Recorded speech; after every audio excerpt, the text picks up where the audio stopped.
You strong.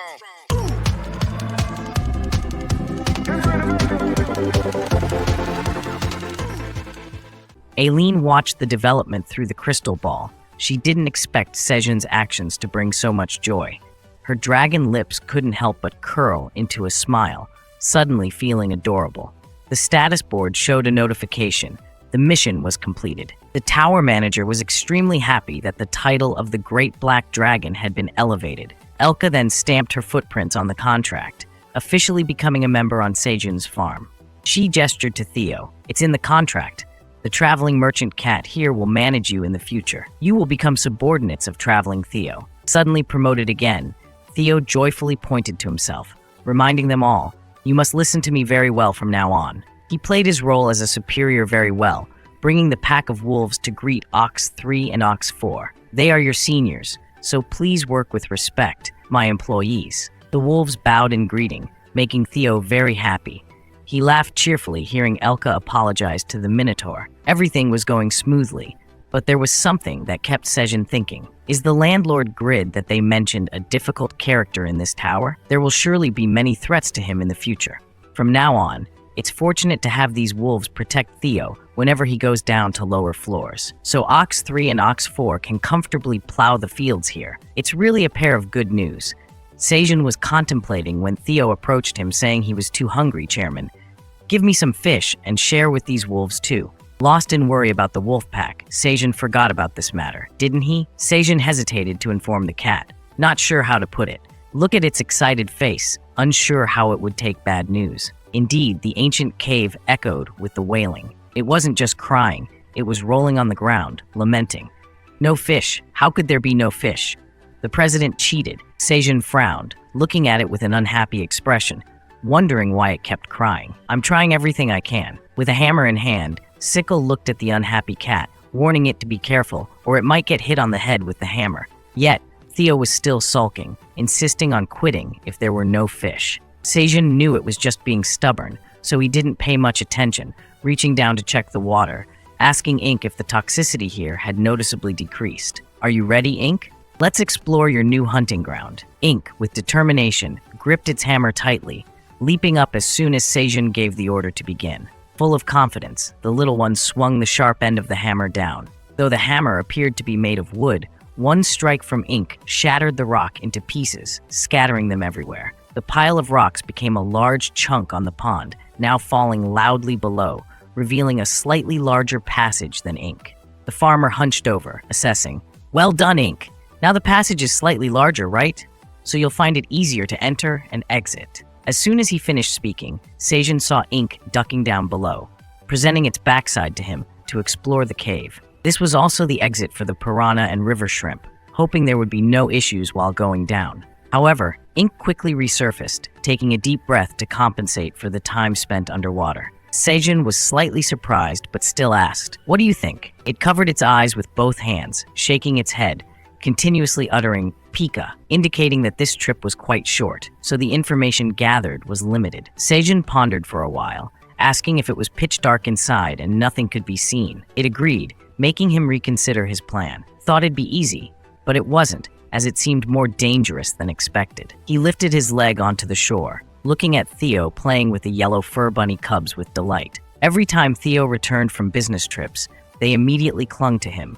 One hugged, one carried, one even tucked into his pocket. Sejun had to interrupt its joyful time and ask, "Do you have any items that allow Ink to see in the dark, like a lantern?" Theo put a bunny on its head, shaking the bag to drop another bunny to search.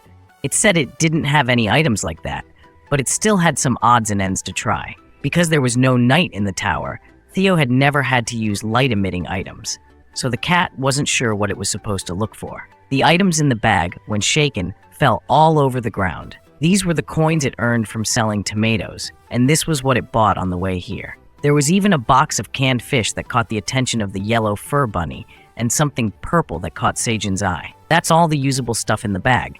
The cat was about to announce it had nothing to use. Sejun picked up the purple stone and asked, "What's this?" "Oh, it's an item that can read information, but the status board only said it's a scratched gemstone necklace. Unlimited use. Production location undisclosed, only knowing it's grade E." This was too strange. He couldn't get any information himself. Sejun called up the system board and handed it over to Eileen to evaluate. Could she assess this item like she did with the straw hat? The gemstone necklace quickly disappeared from Sejun's hand, replaced by 2 management notice boards telling him to hand them over to her.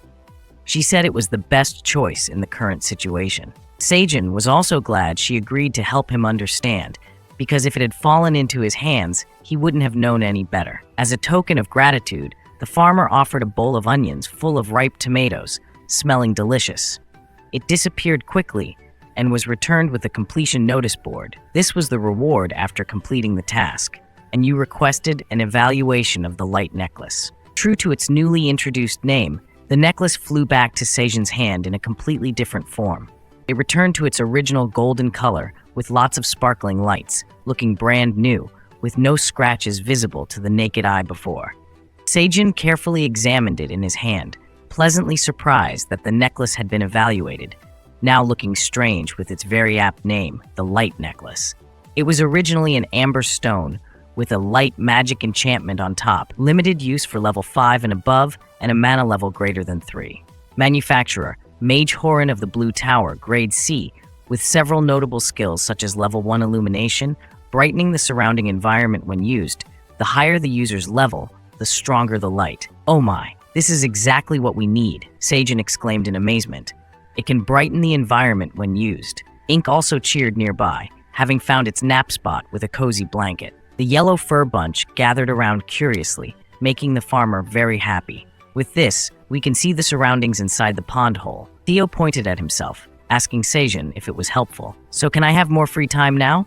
Solemnly grasping the cat's pink hands in his, Sejun slowly said, truly the best of the best. Theo didn't understand what the human was saying, round-eyed, waiting for Sejun to explain. Unexpectedly, he said, from now on, you will be Lynx, Theo, permanently, so you won't need a time ticket anymore. Its mouth widened in a smile, not quite believing. What did he mean? Sejun raised it up. From today on, Theo, I officially appoint you as a sales employee, responsible for distributing our agricultural products. You have worked very diligently during this time, Lynx Theo. The cat waved its pink hands in ecstatic disbelief. Really? So from now on, I'll always be Lynx Theo. Haha, I'm Lynx Theo. As if that wasn't enough, Sejun also rewarded a very attractive gift. To commemorate your promotion, today I'll make you President Theo. The cat danced some joyful dance, truly enjoying itself. With the excitement overflowing, the cat immediately used its power. President Theo ordered him to use the necklace and bring back a lot of fish. Sejun eagerly accepted. He and Ink had put on the light necklace, very excited to respond. All right, let's try it again. Because our goal is to regain our protein source, the whole cave is bustling with anticipation of the bright future ahead. The light necklace was handed over to Sejun to try. It emitted a soft light like a lamp, making the young man ecstatic. Wow, the gentle light is beautiful. He took off the string, telling Ink that the system said the higher the user's level, the stronger the light. Should we try it on you, Ink? Of course, the rabbit wanted to, raising its hand to Pika, waiting for its turn to try, then opening its mouth to laugh proudly as the sparkling necklace blurred its vision. Sejun covered his face, moved to the side, both jealous and unable to believe that his mana lost to a rabbit like Ink. The more it knew itself than the farmer, the more it arrogantly rubbed it in, almost unable to hold back laughter. Well, let's just accept that I lost to this black rabbit. Now what's important is looking into that hole. Now we can rest assured. Sejun's rope passed through Ink's chubby belly, taking the opportunity to give the little one some onions to detoxify. Just in case it's needed, eat first to be safe. Sejun wrapped a loop around Ink's waist 90 times, instructing him that if he felt suffocated or sensed any danger, he should tug the rope twice, and Sejun would pull him back immediately. Ink nodded briskly, seeming very ready. Sejun, like a worried father on his child's first journey, equipped himself with a dagger and a pouch because using a hammer underwater seemed challenging. Ink received it right away, then confidently waved goodbye to the farmer. One end of the rope would be held by Sejun, not forgetting to wish him to be careful. Ink took a deep breath, filled his lungs, then closed his eyes and submerged himself in the ink-black water of the pond. It pushed itself deep into the cave, using its front legs to propel itself down, while its hind legs kicked to create momentum. The light from the entrance of the cave quickly faded behind its back, but thanks to the light necklace, it remained brightly illuminated, and soon Ink found a bright spot at the end of the cave. Just looking at it, this place seemed deep. Without the light necklace, it would definitely be darker down here. As it approached the light source, Ink realized it wasn't too dazzling, but in this dark place, it became more eye-catching than usual. The end of the large cave was much larger than Ink, and it easily pushed itself through to the other side, surrounded entirely by water. On a rock, there were several stones emitting sparkling light, making this place brighter than usual. In all 8 directions around the rabbit were water, making it seem like a vast ocean. Life seemed to have existed here since ancient times, with long, root-like plants without visible ends. Some even hugged a glowing sphere, probably the main light source here. All around were various kinds of fish, usually only seen in the deep sea, such as sharks, swordfish, whales, and flocks of those that followed schools, shimmering and circling around. Ink looked around, noticing a catfish about to poke its head above the water or something, where the light above it was much brighter than down here. Suddenly, it noticed a few floating things around it without a purpose,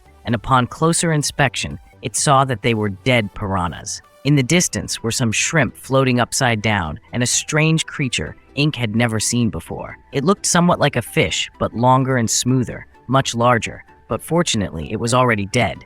Ink continuously waved its long ears to stay afloat. It guessed these were dead because of the toxic green soup that had spilled into the pond. Ink took advantage of it to float towards the dead electric eel, pulled out a knife from its side, and while one hand gently touched its head to keep it still, the other quickly stabbed straight down a long line. The farmer's knife was indeed of good quality. In this underwater environment, Ink only needed a gentle hand, and it cut deeply into the electric eel's flesh. Suddenly, a golden light emanated from within, like a flashlight. Ink stopped, withdrew the knife, and looked inside. It was a block of golden light, completely different from the gloomy appearance of the eel. Ink didn't know what it was, but it guessed it was something very valuable. It quickly reached in and took it out. The system board indicated that it was an item called the core of the electric eel, but Ink didn't know what it was. It didn't know if it was edible, but it seemed useful. Thinking about the prospect of Sejun cuddling it, praising it as the black rabbit, the unbeatable one, and leaving the cat Theo aside, it suddenly felt happy and drooled. Haha, this will be something for me to get pampered by the president. There wasn't much breath left to explore longer, so after a while, Ink successfully put the core into the pouch on its body. Then it used the leftover onion rope to wrap it twice around the head of the electric eel, intending to pull it up with it to let Sejun see if it was edible. After all, those on the farm had never seen what an electric eel looked like. Suddenly, Ink heard the sound of something rushing towards it, splitting the water into various streams. Just as it turned around alertly, it saw a gaping mouth full of large teeth about to bite down. This fat fish must have targeted Ink since the core of the eel emitted light. Quick-wittedly, Ink jumped up and avoided the terrifying bite of the shark, but its small body was carried away by the water created by the shark. Originally, it would have returned after a while, but Ink forgot that its waist was tied to the electric eel. So, Rabbit Ink suddenly realized that its belly was being pulled down along with the falling electric eel. With all the air held in its mouth, in its lungs, suddenly bursting out of its mouth, Ink screamed in panic, swallowing a bunch of water. Just as its whole body was being pulled deep down, the middle part of the electric eel split in two, and the remaining onion rope was pulled tight. But Ink started to faint from lack of air, and the stupid shark chased after the tail of the eel, so it didn't notice that the top of the eel was tied to Ink. Ink began to suffocate, its mind drifting amidst the sea of water. Trying to use the last of its remaining alertness, the rabbit tugged the onion rope twice, hoping the farmer would understand this weak signal. Fortunately, the rope in Sejun's hand was clearly tugged, and he sensed that Ink's tug had a purpose. He quickly stood up, announcing to everyone that it was a signal for Ink to be pulled up. He stood firmly in the middle of the pond, leaning back and calling all the rabbits to pull with all their might. In addition to its own muscles, the rabbits held the rope together, following Sejun's signal to pull back. Since they were all rabbits used to farm work, they didn't exert too much effort. Only the golden ones were screaming as if they were playing tug-of-war with their siblings. They successfully pulled Ink up, but instead of its usual lively face, Ink's body collapsed, its ears drooping along with the flowing water, causing Sejun to panic and rush to its side. The black rabbit had passed out from drowning, making the farmer kneel down and try to wake it up. Why was there no movement at all? Sejun shook and nudged it, calling out loudly, but Ink remained unresponsive, its eyes closed tightly. The cave was filled with worry and fear. Even the bees above had to cover their mouths to keep from screaming out loud. Had they been too slow, unable to pull Ink back to this life? While waiting for the next episode, you can also click on the My Stories menu to choose another story to read. What should I do now? Theo in panic, looking at the dark gray rabbit, its eyes tightly shut, not knowing what to do to help the farmer anymore. Sejun shook it for quite a while without any response, the rabbit's parents silent, staring at their little one, too worried to speak. Over there, Chubby Rabbit hugged a few golden-haired ones, not allowing it to move forward. The mother rabbit sobbed for her son, while its siblings each had their own expressions. Sejun took off his straw hat and handed it to the queen bee doe for a moment. He had to focus on bringing Ink Rabbit back to life. He pressed on its chest several times, but no effect. Sejun was about to give it a mouth-to-mouth resuscitation. However, this young man had never done CPR on a person, let alone a rabbit. He was about to bring his alluring lips close to Ink when suddenly it spurted water straight into his face, causing its eyes to gradually open. Water splashed into Sejun's eyes, nose, and mouth. Sejun turned away, spitting it all out, not wanting to know what it tasted like. The whole burrow erupted with joy, with the normally quiet sickle rabbit now wiping tears secretly, while the rabbit parents jumped for joy, embracing their bewildered son. Sejun's tears mixed with the water sprayed by Ink, looking back at it with deep emotion. Ink, are you okay? Ink just glared at him angrily, grunting, "Pikapaki," something the mother rabbit never allowed them to do. But now she cried tears of joy at her healthy son's recovery. Hearing Ink's irritated voice, Sejun knew it was scolding him for being slow. "You had me pulling the string for so long, almost drowned me." It wasn't wrong, but the clear reproach made Sejun unhappy. He clenched his fist, wanting to retort, but his small voice didn't dare. "Just stop complaining and be grateful you're still alive." The rabbit refused, stubbornly demanding its rights, its pouting face evident on Aileen's sphere. As Sejun took back his hat, muttering, "I almost had to sacrifice my first kiss to save you, you know?" Putting the hat back on, the farmer said lightly, "It's a relief you're still alive, but with an ungrateful attitude like that, I don't want to say it out loud." Then he asked, "Why is the water so salty?" "That's the seawater," Sejun was told by the system instead of Aileen conversing. It seemed the Ink Rabbit was in the Endless Sea. "Where is that?" Sejun asked, not having heard of it before. The Endless Sea is something that exists between the layers of the tower. Because there are many dangerous and frightening creatures underwater, other creatures must use travel routes to move safely between different layers. But sometimes, there are water holes that lead to the Endless Sea, like the one inside the prehistoric cave pond. Sejun sat on the pond, reading further. The diverse sea creatures living in the Endless Sea, among them some delicious ones. He marveled, understanding why there were shrimp here.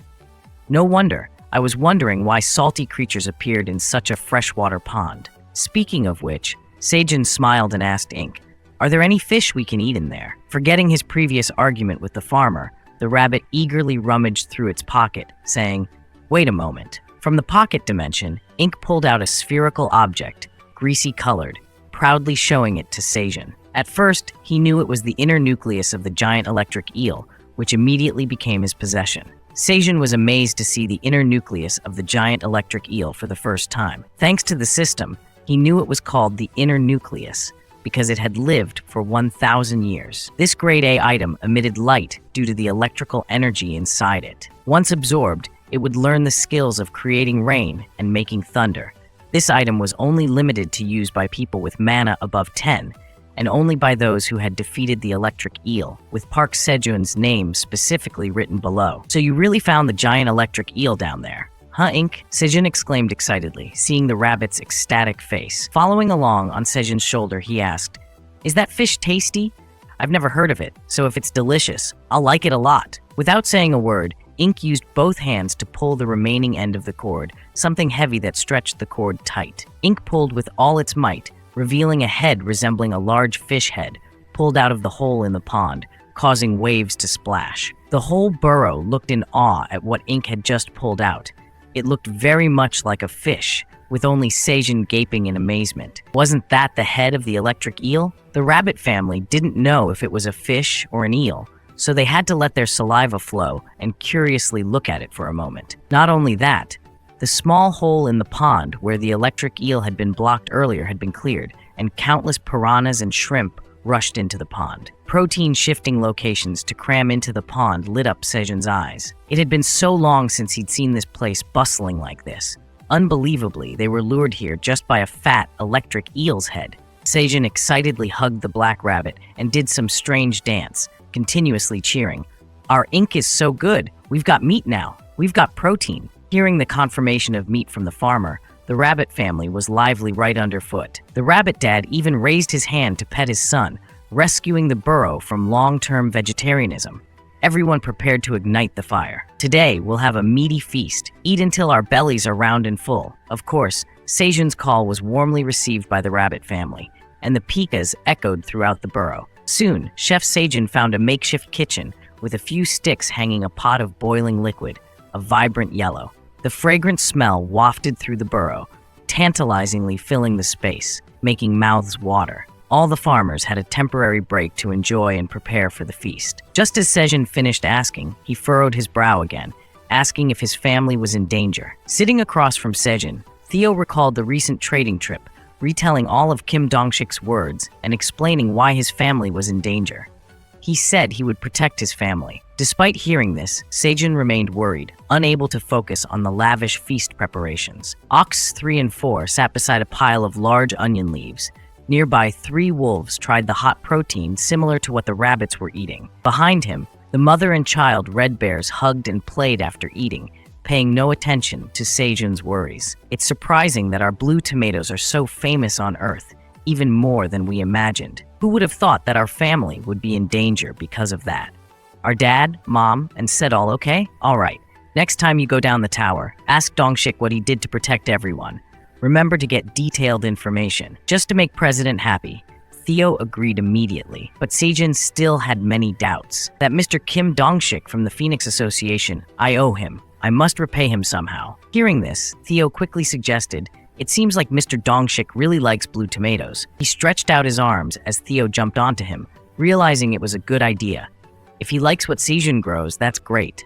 Next time, we'll harvest things to give to him. With the worries outside the tower settled, Theo jumped onto him, begging for a soup stick for reward.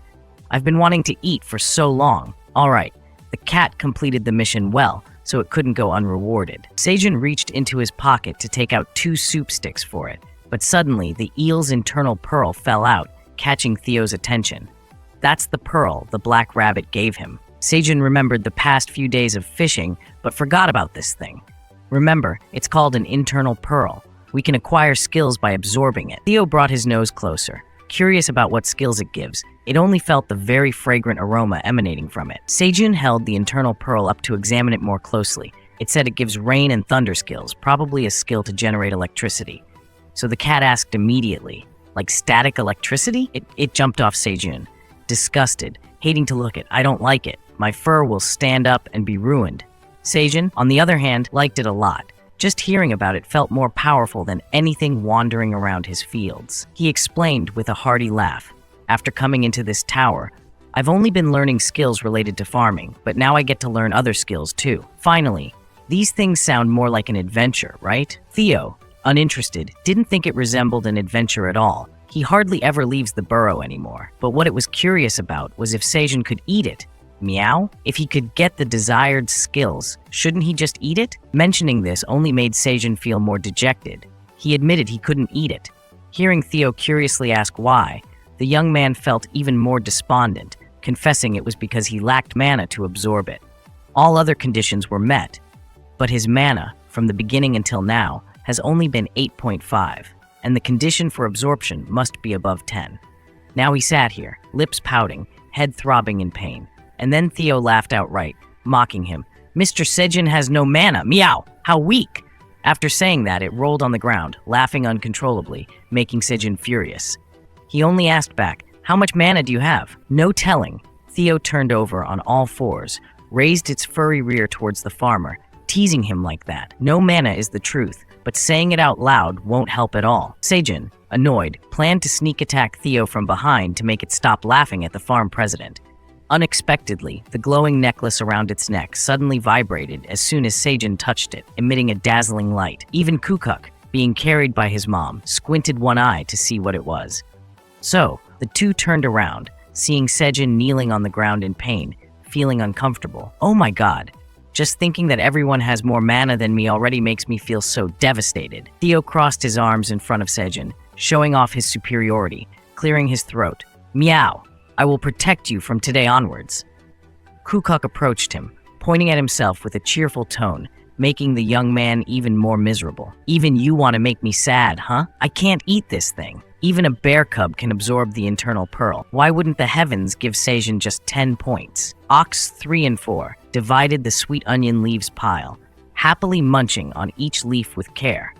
Although they've eaten this dish countless times, it's always wonderful. Nearby, 3 wolves were given 2 plates of grilled piranha wrapped in onion leaves, unsure how long it had been since they had such a delicious meal.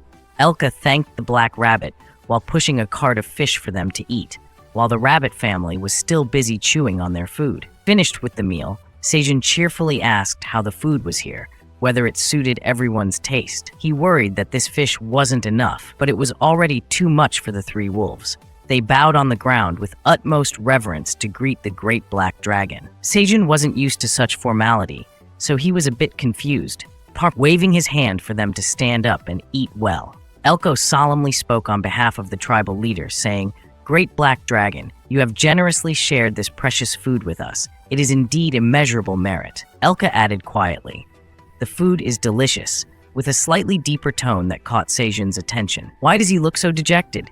Maybe he's thinking about the tribe members on the 85th floor? Elka startled when Sejun noticed his worry, bowing his head in apology. As predicted, "It seems I can't hide anything from the eyes of the great black dragon." Those words were too solemn, but Sejun focused more on comforting him. "Don't worry too much. You'll see the tribe members again soon. The blue moon is about to appear in a few days, so no matter what, you'll have to go down to the 85th floor, right?" Sejun offered a condition. If they help with the work here, he will give a lot of fish to bring back to the tribe members. Elka led the way, bowing on the ground first, grateful to the great black dragon. With things settled here, Sejun looked at the cat on his shoulder, suggesting they should also cultivate and harvest the delayed seasons. Theo, being the boss, agreed immediately, as it was a chance for him to show authority. It quickly waved for its wolf employees to get to work, and they were very excited, obediently responding with a resounding yes. Seeing Oxes 3 and 4 still chewing on the last few strands of onions, Sejun also reminded them to get ready to leave. "This place needs you tomorrow. Both of you will have to lead the way for me." The 2 bulls were surprised and puzzled. Why does this farmer need us to lead the way? Sejun's mysterious face seemed to wait for this question to be asked, so he could reveal the answer: to collect a debt from the Minotaur King. Sejun knew this answer would shock them. Indeed, Oxes 3 and Ox 4 shouted loudly. Their mouths dropped as they were eating, the onions falling out of their mouths in surprise. "That's the leader of the highest level monsters of that tower.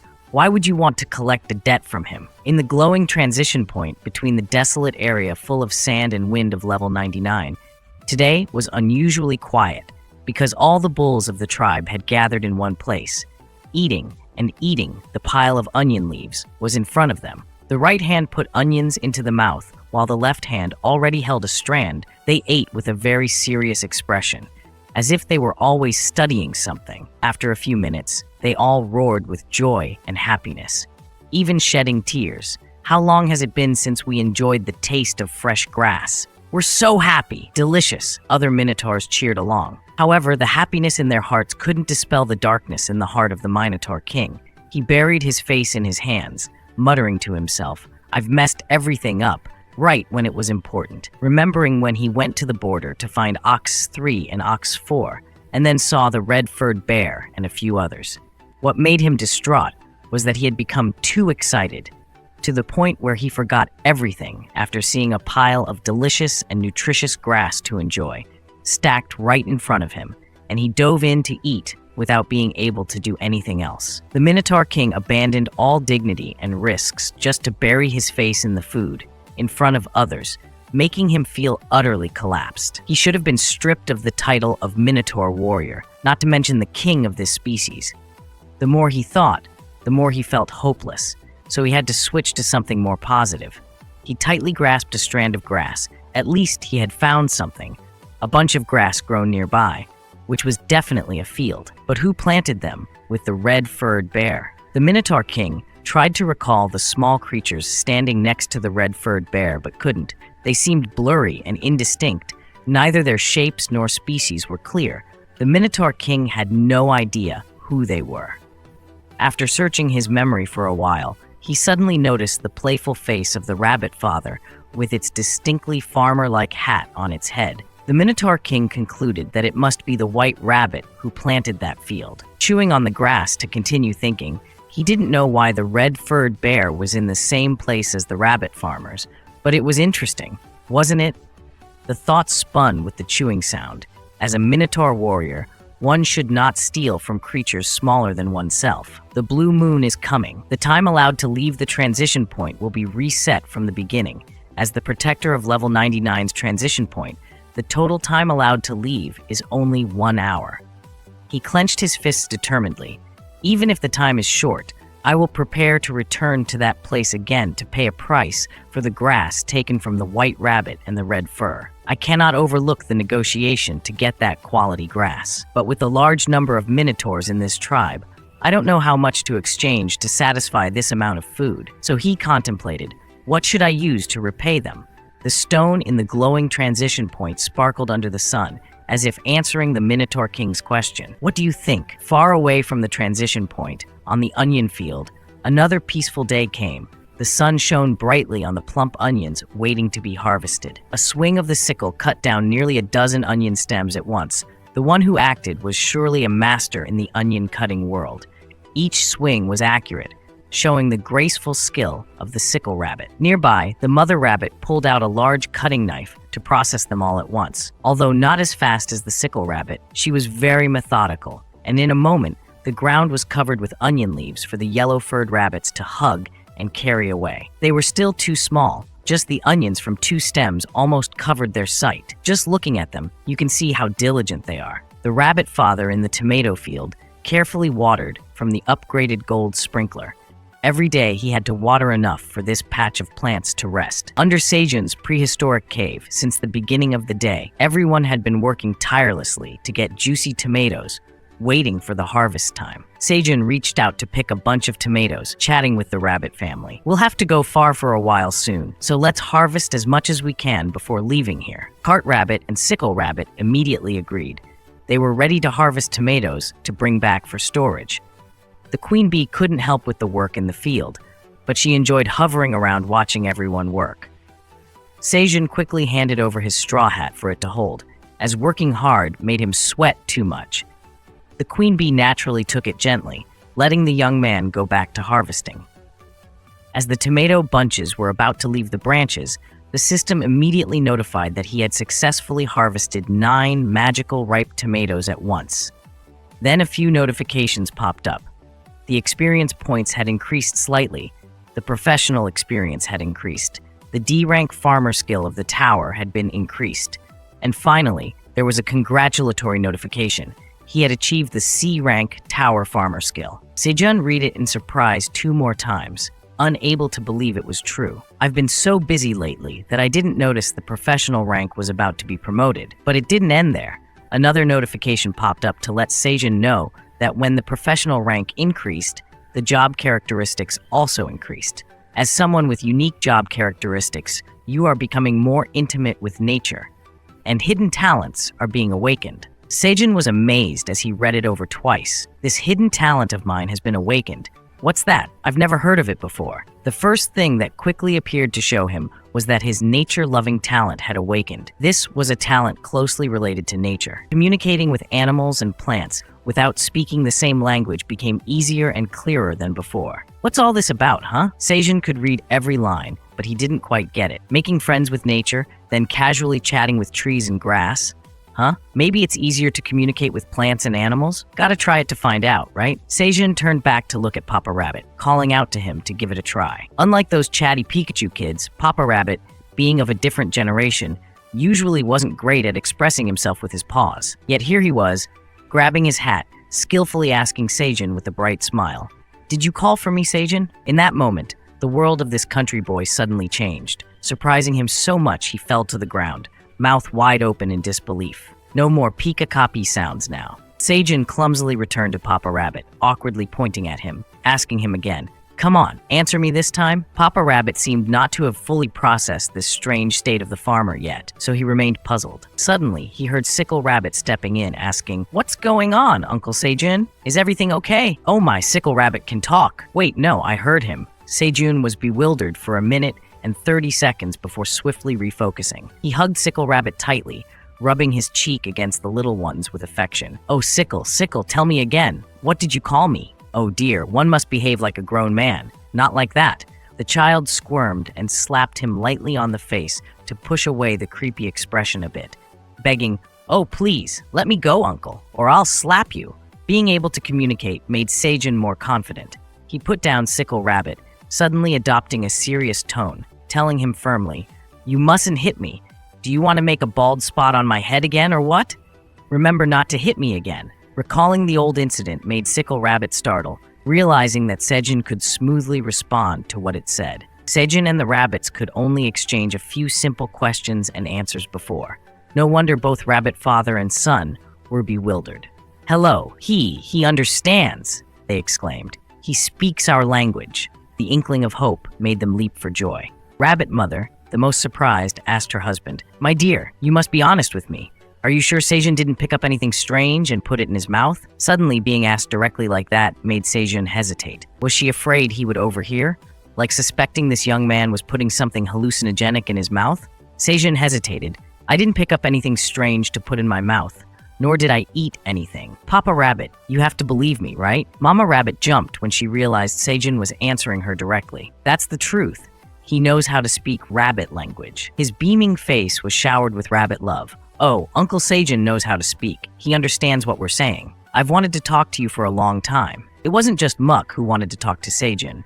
He knew that, so he picked up the little one, smiling, calling each rabbit family member by name. "Hey Ink, Water Sprinkler, Shovel, Carrot, Sickle, you must have been very confused, right? Let's talk about things we couldn't talk about before." Of course, they all agreed. The whole family gathered around him like a family meeting. The bees flew over to Sejun's straw hat, buzzing softly to see if he'd respond. Seeing the farmer call them, Dio asked, "Hey, could you hear me too?"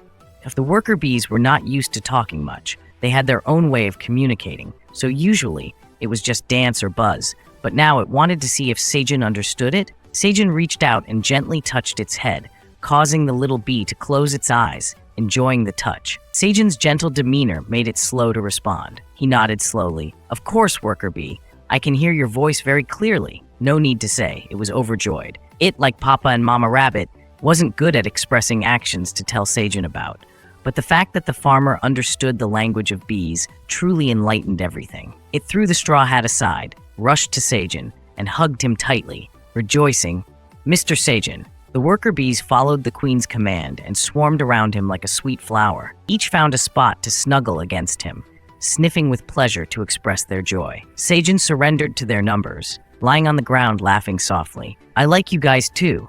It was truly a happy day. After getting to know all of them, Sejun sat up and announced that he had to share some very good news outside this cave. The old rabbit handed the straw hat to the farmer, and they all were ready to listen to him. As soon as he put on the hat, a system message popped up right in front of Sejun, blocking his view. It confirmed that the St. Patrick's Relic straw hat had boosted the work progress of the one wearing it. The farmer at Tower C had been confirmed, and the St. Patrick's Relic straw hat had been upgraded to Grade C. Looking at a series of consecutive notifications, Sejun was confused. After leveling up, did the hat's skills also get upgraded? It stated that the Grade C limit had been removed. The Grade 4 Earth Mother Protection skill limit had been lifted. The Grade 3 Farmer Body skill limit had been removed, and the Grade 2 Abundant Harvest Blessing skill limit had been lifted. The Grade 1 Growth Acceleration skill had been unlocked. This was something new to Sejun, who read it again in surprise. "What is growth acceleration?" The system responded immediately. Growth acceleration. Grade 1 is an active skill that speeds up the growth rate of 10 seasons within 1 week without any side effects. Skill cooldown time, 10 days. Wow, not only was it a new skill, but it was also very cool. Accelerating the growth rate of 10 crops within a week meant he would harvest many more times. In the farmer's mind, a new idea sprouted. Excitedly, Sejun stood up and clenched his fists, telling his rabbit friends that he had a new idea ready to announce to them.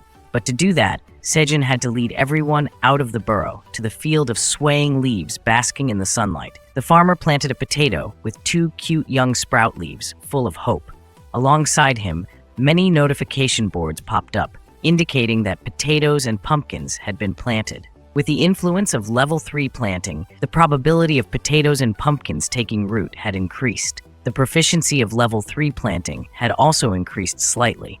With the effect of level 1 efficiency increase, the efficiency of level 3 planting had increased by 5%. Sejun pressed his hand against the ground, enthusiastically calling out, "Let's use the growth acceleration skill on the newly planted potato patch." The entire plot lit up with the magical color of the tiny sunbeams. The system board buzzed like a market, announcing that Sejun had successfully used the Grade 1 growth acceleration skill. The growth of potatoes and pumpkins would be accelerated for 1 week. Although it seemed like a long time to accelerate within a week, once this skill was applied, the potato leaves began to stretch out eagerly, growing taller every minute. From 2 leaves, they grew 3, then 4, then 5, quickly quadrupling in size. Sejun was very satisfied with this skill. Initially, he only planted onions because they needed a more suitable time for the potato and pumpkin seasons, which were much harder to survive outside the burrow. Now, with this growth season skill, they would quickly take root and stabilize. Looking across the rows of onions, he pondered, planting them next to the leafy fields because of the limited space. It should be fine, right? Wait, why were these onion leaves responding as if they were waiting for Sejun to ask? Suddenly, the leaf stems emitted light as if the sun were shining on them, sparkling like the nearby potatoes. But this time, instead of seeing the onion leaves grow or develop, the potato shoots started to stretch out. The young leaves on top grew larger when the light from the leafy fields shone down, quickly making them no longer just young potato sprouts. The leaf color darkened, the stems became stronger, anchoring nearly a dozen leaves on each root, leaving Sejun in awe. Now, looking across the entire field, there was a sparkling light of extraordinary growth everywhere. Who would have expected that the potato fields would grow even faster thanks to the growth from the leafy fields? Knowing he was surprised, the system board continued to pop up with explanations. Nevertheless, as it was a new skill, there were many mysteries to Sejun. It stated that the good harvest energy from the leafy fields had enhanced the potatoes and pumpkins. Until the good harvest energy from the leafy fields ended, the yield of potatoes and pumpkins increased by 50%. Wow! Hitting the jackpot. That's what they call a miraculous wonder, right? It's really lucky. Sejun and his friends would definitely harvest potatoes and pumpkins faster than they thought. Suddenly, a loud roar from the mother bear in the distance surprised Sejun as he turned to look. Before he could see clearly, he saw Cook leaping over his head like a frolicking lamb, shouting loudly, "Dad!" Cook's large shadow blocked out all the light above Sejun, leaving him in darkness. He could only let out an ineffective cry before the bear cub pinned him down, leaving a man and a bear tangled together, the giant red bear looking on, surprised. Wait, why was Cook calling him Dad? Pinning Sejun to the ground, the cub happily called out, "Dad! You heard what the black rabbit said, right? Dad can understand what I'm saying now, right?" Sejun stood there stiffly, wondering, which dad was he referring to?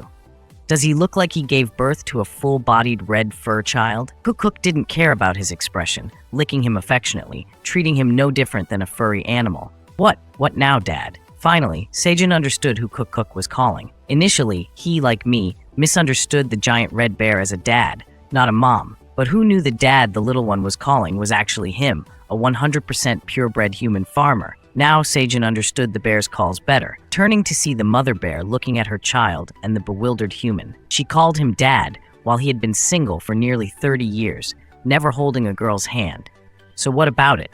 Cook's mom. She was even more surprised than her child, extending her claws in disbelief. Truly amazing. Kwong, do you really understand what we're saying? After saying that, she chuckled crazily, half closing her eyes as she answered him. I also like it. I think as long as it's you, Sejun, as long as Cook trusted and listened to him, as it said. While communicating, the mother bear politely bowed her head, thanking Sejun once again for accepting her and her child. She didn't roar in his face, so he felt quite okay already. Suddenly finding a red-haired son, Sejun happily patted its face and neck. If you say so, then okay. I'll just think I have an adorable and chubby son. From now on, Kuk could express whatever it wanted to its biological father. It eagerly opened its arms, calling out, "Dad, I'm hungry. I want to eat honey and leaves, and I also want potatoes and fish. I really want to talk about this." Sejun smiled. Our Kuk wants to eat a lot of things, right? So, let's have something special today. The little one widened its eyes and asked, "What's special, Dad?" Proudly, Sejun recounted, "We harvested new crops today. We harvested potatoes." After advertising, he stepped forward to pull out a large potato plant, its roots filled with plump potatoes of all sizes, clinging to the soil and looking very pleasing. It had been a long time since he could harvest a different crop other than onions. Sejun smiled happily at the long, nutritious potato vines, quickly checking the item information from them. These were grade C power potatoes, grown in the nutrient tower and taste delicious. Grown by a very skilled farmer, they had improved flavor and effectiveness compared to ordinary varieties. After eating, 3 grams of fat in the body were broken down, and strength increased by 0.5% in 10 minutes. Effects could be stacked up to 10 times within an hour. The grower, Tower Farmer Park Sejun, expired date 90 days. This was the special dish today, and what's even more special was it had to be cooked to be delicious. As Sejun said, it was indeed a special dish. He lifted the wooden lid of the pot, seeing smoke rising, faintly revealing the beautiful round potatoes inside. A large pot stacked full of potatoes, even those who knew about this tuber were amazed, not to mention the children who had never tried it before. He poured out the cooked potatoes into baskets, plates of onion leaves, and the rabbit pushed out trays of grilled piranha wrapped in onions for everyone to admire. "Everyone, let's eat!" The adult minotaurs and wolves were eager to eat, but just stood laughing. While Kuk was already comfortable, the little one jumped up joyfully. Behind them, the rabbits also brought out grilled corn and piranhas, promising this would be a wonderful feast. Since the harvest of plump potatoes, Sejun's farming diary had taken a completely different turn.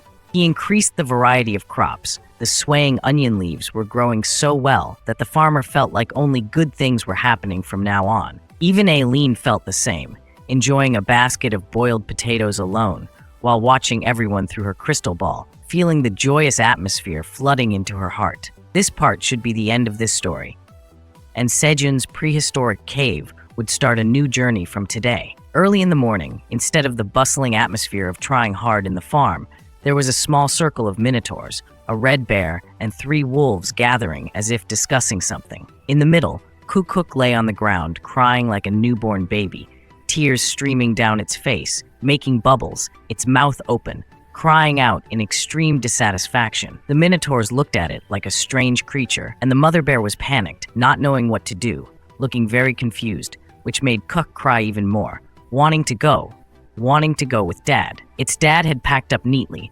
standing among the rabbits to inventory the items with Theo. "You've brought a lot of onion leaves, haven't you?" The cat replied. "Yes," pointing to its pocket. "I've brought a ton already, and in the wolves' space pockets, there are also plenty of onion leaves." After finishing that task, Sejun returned to where Kuk had moved to sit and cry, because it seemed lying down and crying didn't attract attention.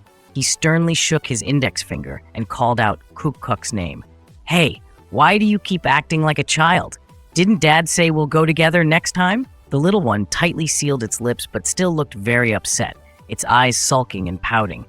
"Well, Dad said I have to protect the bee sisters." The affectionate words of the bee sisters clinging to Kuk's head made the bear cubs stop crying, and the stern father asked again, "So are you going to keep making a fuss?" Kuk replied, "No, I won't do it anymore, but in return, Dad has to come back quickly, okay?" Of course, Sejun lifted its furry face, indulgently saying, "I'll return as soon as possible. Can our Kuk trust Dad and wait?" The bear's eyes sparkled brighter with its father's personal promise. It immediately stopped crying, nodding with understanding. The bee princess was very happy, gently stroking the little bear's arms, knowing it wouldn't be left alone in the cave. Elka approached and knelt beside Sejun's feet, respectfully saying, "It's time to go. Oh, great black dragon, we'll escort you." All right, Sejun had finished all the tasks here, bidding farewell to the little ones and climbing onto Elka with Theo.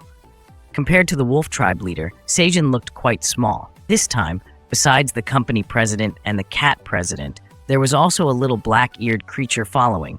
Did you notice that? Theo jumped from Sejun's back to the gray wolf's neck. Of course, This trip couldn't be without Ox 3 and Ox 4. Sejun turned his head to tell them to come along. The two nodded obediently, leading the way, because no one here knew how to get to the Minotaur King's capital other than them. Slowly, seeing Cook waving goodbye, it was getting smaller and smaller. Ink and Theo lay on the warm fur of the wolf leader, excitedly about to embark on a great journey far away. A few miles away from the Red Bear's forest and farm, the land became increasingly dry and barren.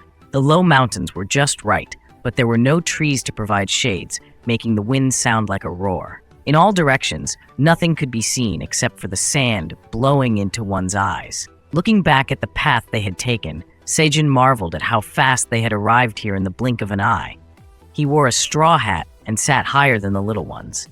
Ink and Theo were all covered, and the dust falling into their eyes couldn't be seen. Suddenly, looking towards the distant horizon, Sejun saw something strange at the end of the sky. Saying at the end of the sky wasn't accurate.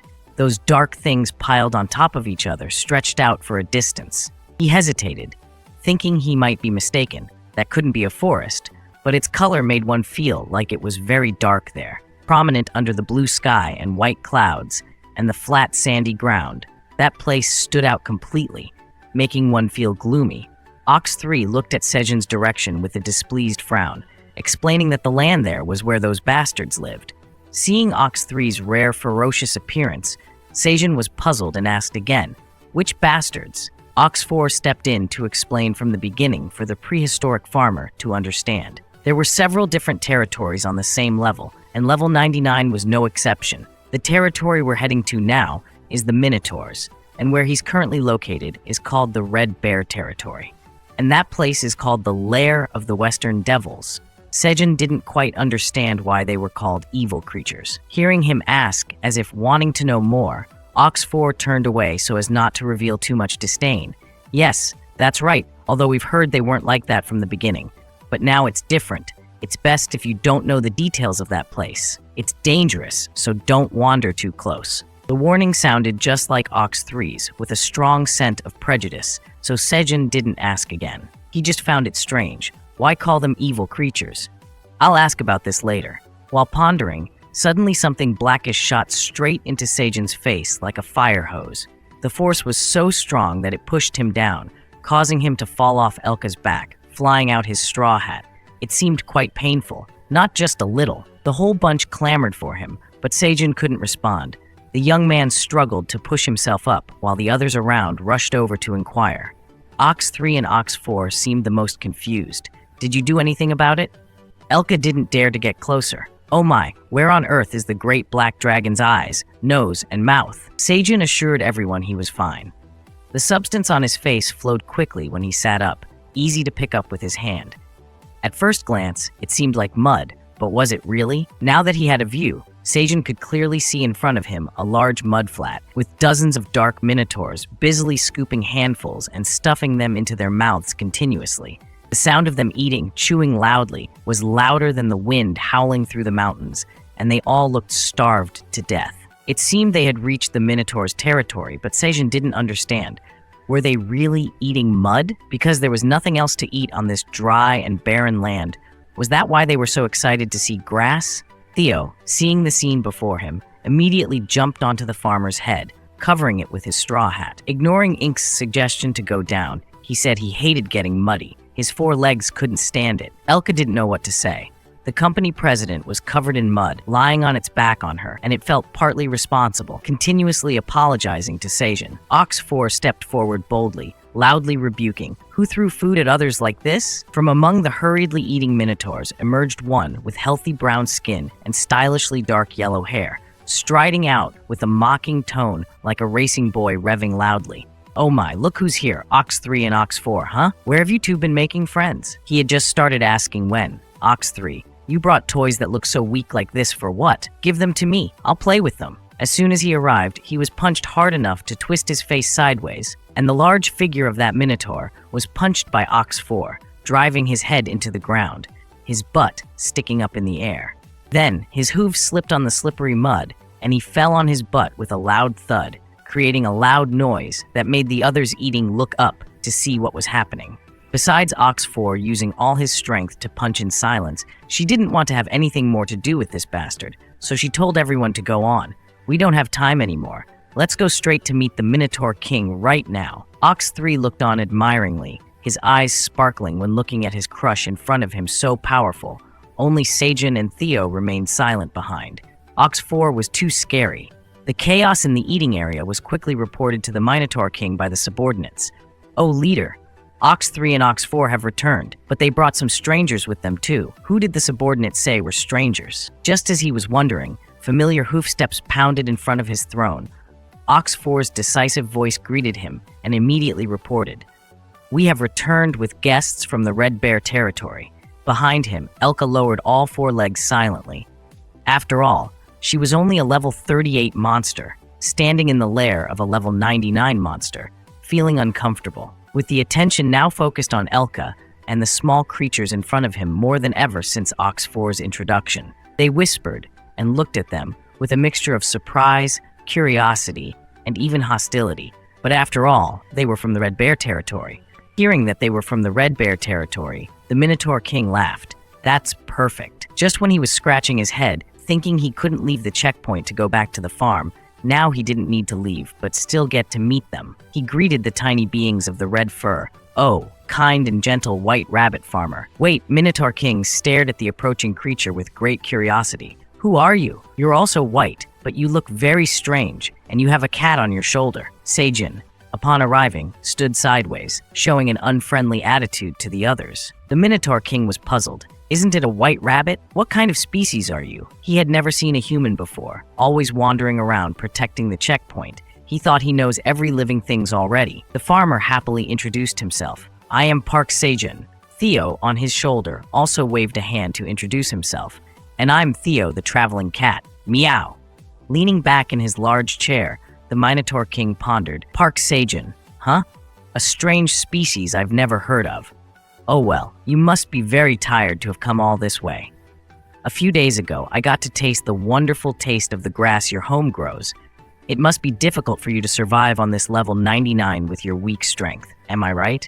I'm not sure why you're working under the Red Fur Bear, but if you're facing any unfair issues, then Minotaur King here will rescue you from that darn red fur scoundrel.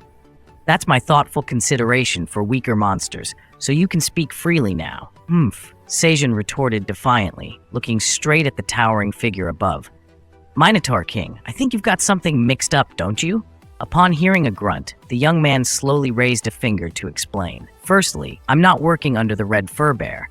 The contract actually states that Cuckoo and Cuckoo's mother are assisting me. Secondly, I'm not here to seek help because of unfair treatment or anything. I'm here to get compensation for what you stole from my field 3 days ago, Minotaur King." After presenting his case, Sejun crossed his arms firmly, glaring at the other, while reiterating, "Unless you're a thief." One sentence successfully transformed the atmosphere from casual to heated. Minotaur King stood up abruptly, stomping one foot firmly on the tile floor in front of Sejun, shouting loudly, "What? Say that again with your own mouth." His roar was so fierce that it created a gust of wind sweeping Sejun's straw hat off his head. Undeterred, Sejun held onto his hat tightly, shouting back, "If you're not a thief, then what are you?" Despite the terrifying threat looming over him, he persisted, "You're a thief." Not one to be intimidated, Sejun pointed directly at Minotaur King's accusing face. "Aren't you Minotaur warriors supposed to be warriors of honor? Instead of feeling ashamed for what you've done, you get angry the moment I mention it?" Sejun's relentless berating left Minotaur King's subordinates whispering anxiously. "Hey, is that true? Did our leader steal the grass we ate yesterday?" The sense of confusion crept into Minotaur King's mind. Unable to let his subordinates see him that way, he quickly lowered himself, awkwardly suggesting that there might be a misunderstanding here, as the field owner claimed. "As defenders of the teleportation point, there are some limitations to my actions. I was just in a hurry and didn't have much time left to return." The more he spoke, the more embarrassed he became, even reaching up to scratch his head, insisting that he had already planned to pay Sejun back. "What?" Minotaur King asked again, and the farmer immediately extended his hand, asking, "Can I use the teleportation point?" Minotaur King looked at the glowing magic stone placed solemnly in a circle of stones behind him, full of suspicion. "So this guy just wants to use the teleportation point. All right then," Minotaur King agreed lightly, then stood up decisively, "allowing you to use it if that's what you want." Standing proudly like a true level 99 monster, Minotaur King declared, "For both my honor and yours, come here, Park Sejun."